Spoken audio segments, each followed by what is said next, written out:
Welcome to College Football Roundtable, your source for college football coverage, including major storylines, playoffs, can't miss game previews, and picks each week. Join your hosts, Dan, Rob, and Jordan at the roundtable for a show unlike anything else. As for Football Presents, the College Football Roundtable. Hey, what's going on, guys? Another big week in college football. Oklahoma finally falls after their best start since the 90s. Discussion heats up about where Cincinnati belongs as Selection Sunday approaches, and UTSA stays undefeated after a close call. I am your host this week, James, out of Oklahoma. I am not a colonel, and most definitely not an angry one at that. I'm joined by Dano E. Cabeza out of Coastal Connecticut, and Jordan from ATL. Boys, how are we doing, Dan?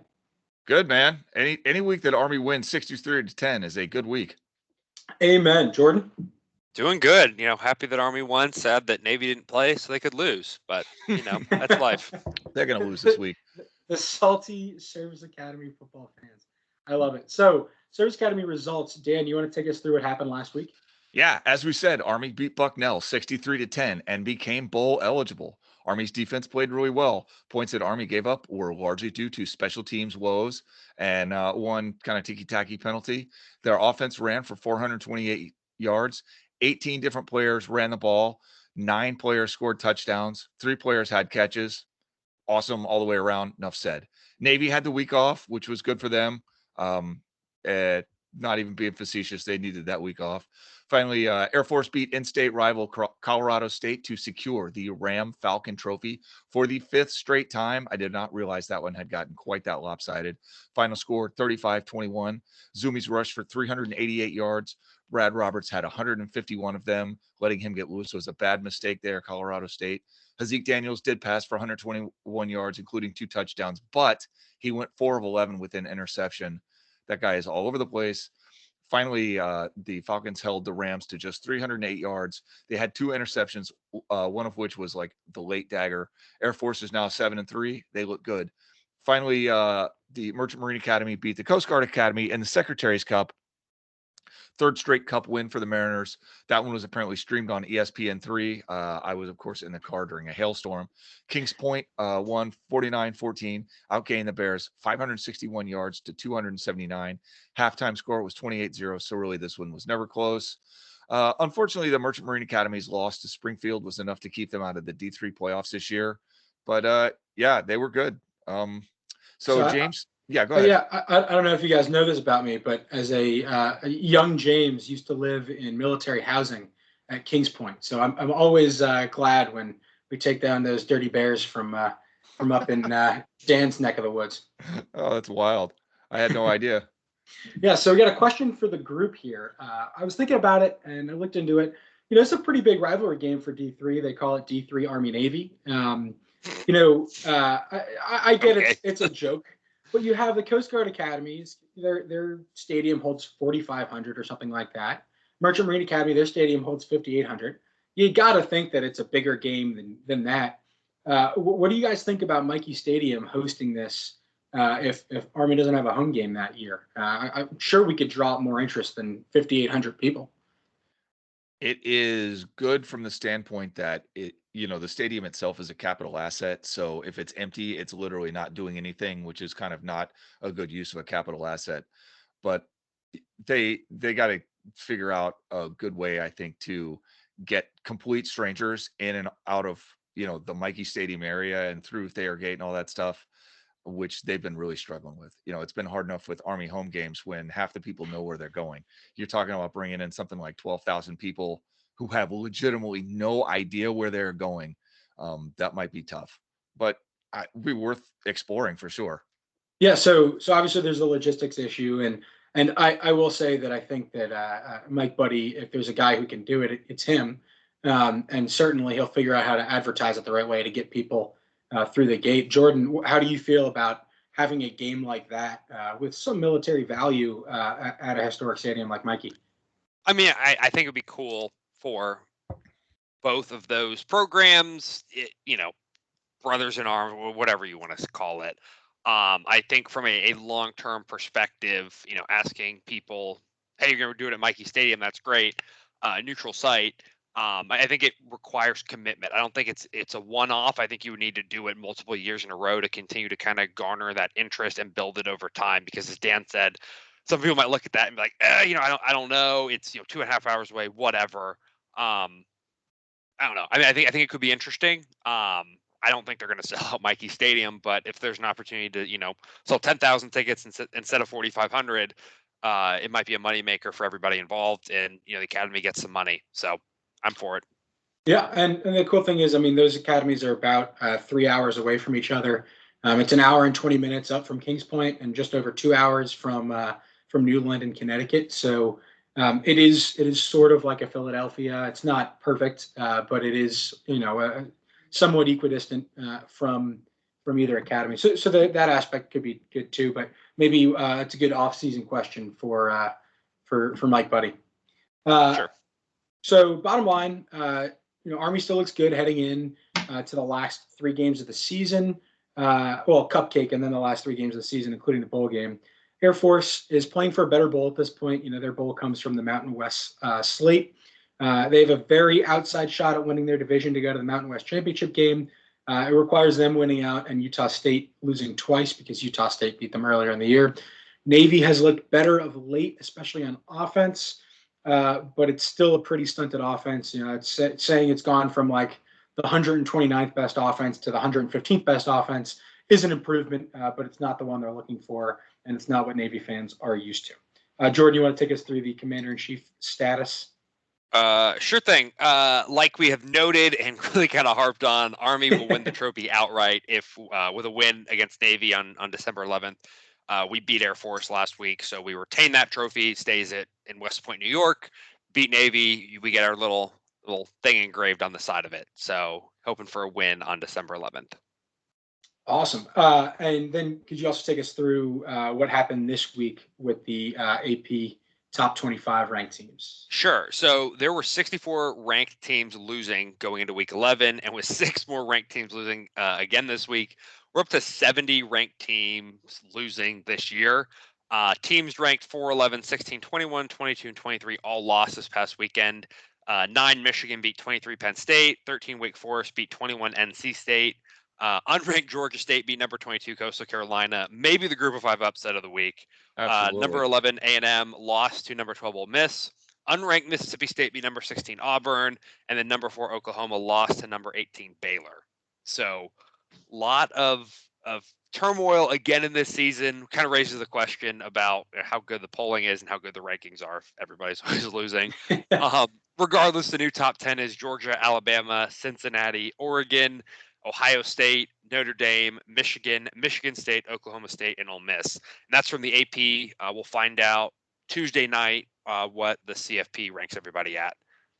Yeah, the big story. Go ahead, Dan. It's amazing that they have Michigan above Michigan State. I mean, that's just amazing. Other than that, I think that's a decent ranking, but Michigan over Michigan State, I mean, that's a foul. That's Michigan State a won the penalty. head-to-head. So we'll see. I mean, Michigan State is playing Penn State this weekend, I believe. Or no, not this weekend. Next weekend. So if Penn State beats Michigan State, and then they all went 1-1 against each other. So these rankings are obviously not as important as the end of the season. So we'll see what it is going forward. The big news this week: Alabama passes Cincinnati, follows suit for the college football playoff with the AP. And then the only other thing that happened, Oklahoma lost. Oklahoma State moves up into the top 10. Every team kind of pushes up one, and then Ole Miss pushes up a couple after their win against Texas A&M at home. Other than that, additional teams, Oklahoma falls all the way to 11. Wake Forest at 12. BYU and UTSA stay at 14 and 15. UTSA had that close, upset late in the game, but pulled away. Number 17, Houston. Number 22, Louisiana, after their loss to begin the season against Texas, has gone 9-0. And then number 23, San Diego State. Those are the rest of your group of 5 teams in the AP top 25 this week. Others receiving votes: App State got 32, Coastal Carolina 28 after their loss, Utah State with 12, and SMU 9. I watched that UTSA game. That game was not as close as you want to believe that it was. UTSA was the better the better team all the way through. They just didn't put the hammer down until late. I mean, honestly, they looked like they were playing a little lackadaisically for about the first 2.5 quarters. And then, it got down to crunch time. They started handing the ball to Sincere McCormick, running the read option, and forget about it. McCormick just destroyed. I forgot who they played, but he just killed them. I think it was Southern Miss. Yeah. No, I mean, he was unstoppable late in that game. Right. All right, got another question for the crew. We already know Jordan's answer, but who will win the SEC? We can go to Jordan first. I mean, my girlfriend went to Auburn. I live in Atlanta. You got to pick. Oh, okay. So okay, all right, fair enough. Go Dogs. Dan? Yeah, I think Georgia's just that defense, man. I don't know. We'll see, but my sense is that Alabama hasn't been quite as dominant. Granted, I haven't really watched them play very much this year. I have watched Georgia a couple of times though, and holy smokes, that defense is good. Yeah, and everyone was talking about how Georgia's defense hasn't faced a real passing threat this year. They go up against Tennessee, who's probably the biggest passing threat in the SEC. Yeah, and they smoke them. So their defense is more sound than people even knew, and they're going for it. I think Georgia's going to win the SEC as well and hand Alabama their second loss of the year. All right, so games of the week. Dan, you want to take us through? Army hosts UMass as a 37.5-point favorite. Look for them to cover. Navy hosts East Carolina.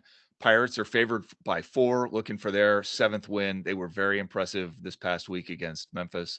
I listened to that as the hail was falling on my car on the interstate. And finally, Air Force travels to Nevada as 1.5-point underdogs. I think the Zoomies are going to beat Nevada too. I'd be surprised if they didn't. So we'll see. Top ranked matchups of the week. Our roundtable game of the week. Number 4, Ohio State at number 7, Michigan State. Huge CFP implications. Don't be upset if the Buckeyes pull it out. They look like they've rounded into form. Number 3, Oregon hosts number 24, Utah. That one's also got playoff implications. Number 2, Alabama against number 25, Arkansas. Would be interesting if Arkansas beat Bama. I don't know if I believe that's going to happen, but it would sure be interesting. Number 21, Pitt against Virginia. And finally, number 12, Wake Forest against Clemson. Is this the most important game of the year for the Demon Deacons? I think it probably is. Yeah, certainly they lost that game to NC State, I believe. No, excuse me, they beat NC State. They lost to they look good against NC State. Yeah, I'm forgetting who they lost to. They lost to North Carolina. Oh, that's right. They lost to North Carolina in a non-conference game, which blows my mind to begin with. But yeah, so they're still undefeated in conference, looking to stay undefeated in conference with a game against the typical ACC powerhouse. So moving on to picks and trap games of the week. Weekly locks. So we'll review the scoreboard from last week. For picks, Dan picked Buffalo plus 7.5. That was a miss. And then Air Force, Colorado State in the Ram Falcon Trophy game, over 45. That was a hit. Rob and Jordan only picked one game each. They were not as lucky. Jordan picked Purdue plus 21, which missed. And Rob picked UVA by 5.5 against the Fighting Irish, which also missed. Some other things to update. At the beginning of the season, we did some win total bets as well. And we haven't gone back to them until now because they haven't hit or missed yet. Dan had Buffalo under 8.5 wins. That was a hit. Jordan had UCF over 9.5 wins. That's a miss now. No longer possible. And Rob taking Kansas under 1 win, pulling out the big guns. Love to see it. You just love to see the Longhorns go down. And my favorite tweet of the week was, "Don't let Kansas beating Texas, make you forget that Kansas beat Texas." So this is the second time in 5 years that Kansas has beaten Texas. So remember, this is a 2-time occurrence now. So with all of those points added up, we have Dan at 4 units up, and then Jordan and Rob at 2 units down on a year. Jordan and Rob are in a competition to not buy beer at Army Navy.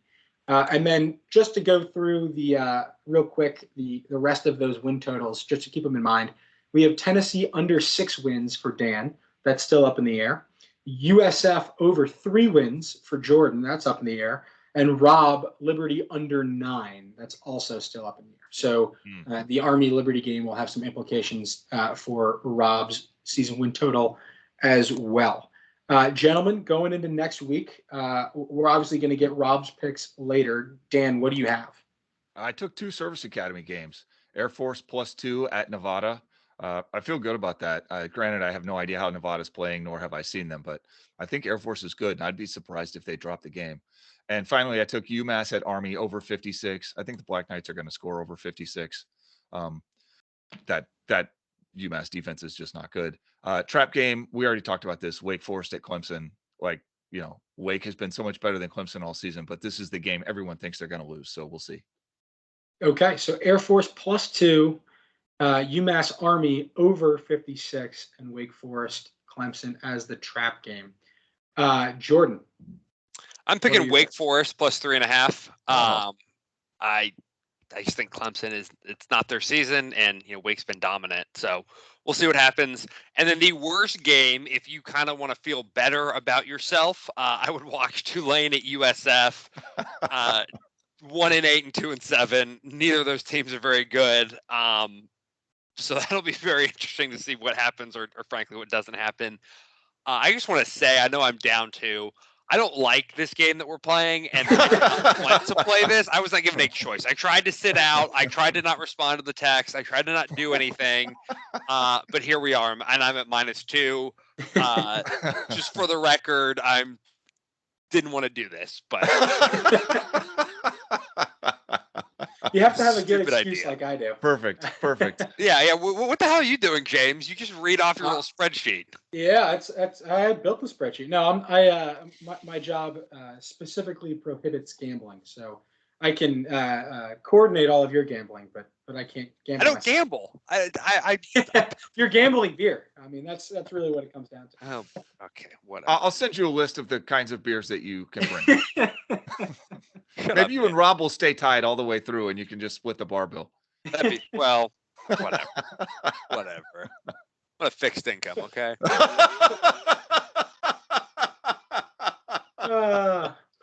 So with that, we'll grab Rob's picks later. Hopefully for Jordan, he'll go down 2 this week, and for Jordan's bank account. Other than that, beat UMass, gentlemen. Beat him. Thanks for listening to the Ask for Football College Football Roundtable. Join the Ask for Football team on our next episode as we bring you more hot takes and college football analysis. We would also like to thank our sponsor, UniformFlag.com, where 100% of the proceeds from all purchases go to the Lead the Way Fund. Show your service and support a great cause. You can also find us at AskForFootball.com and across all social media platforms.